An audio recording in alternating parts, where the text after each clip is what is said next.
Le président du parti d'opposition Les Transformateurs, Dr Succès Masra, a été enlevé mani militari à son domicile ce vendredi à 5h56, a annoncé sur Facebook le vice-président de la formation, Ndolemba Ntisada.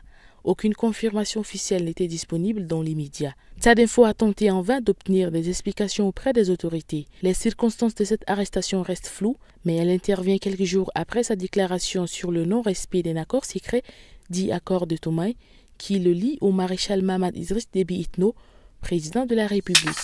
Le président de la République Mahamat Idriss Déby Itno a présidé ce jeudi après-midi un conseil ordinaire des ministres au palais Toumaï. Au cours de cette séance, le conseil a examiné 6 points inscrits à l'ordre du jour, portant notamment sur l'enseignement supérieur, l'aménagement du territoire et les télécommunications. À l'issue des discussions et des délibérations, le conseil des ministres a adopté 4 projets de texte, a rejeté un projet et a renvoyé un autre pour rélecture.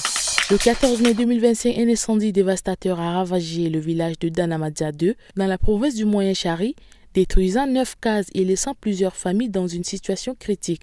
Selon les premières investigations, le feu a été déclenché accidentellement lors de la combustion des coques d'arachide, une étincelle projetée par le vent ayant enflammé une habitation voisine.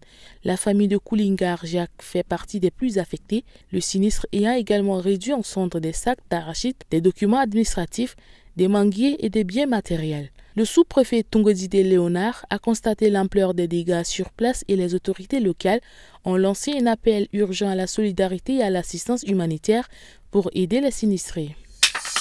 La secrétaire d'État à la santé publique et à la prévention, Dr Mbaïdedi Dekandi Francine, conduit une délégation au 16e Forum économique international, la Russie, le monde islamique à Kanza, en Russie, accompagnée de cadres du ministère dont le directeur général de la pharmacie, Dr Ayoub Moussa Abdirahman et Dr Mahamat Nour Wadak, secrétaire exécutif adjoint du Conseil national de lutte contre le sida. La délégation participe à des sessions sur divers sujets tels que l'exportation de services médicaux, la médecine, le tourisme médical et l'intelligence artificielle en médecine. Ils ont également rencontré le ministre de la Santé à Tatarzan pour discuter de la formation des médecins et pharmaciens dans le cadre de collaborations futures. La 57e conférence annuelle du réseau Habitat et Francophonie s'est tenue à Libreville les 14 et 15 mai 2025 sous la présidence du ministre du Logement Ludovic Meyendon.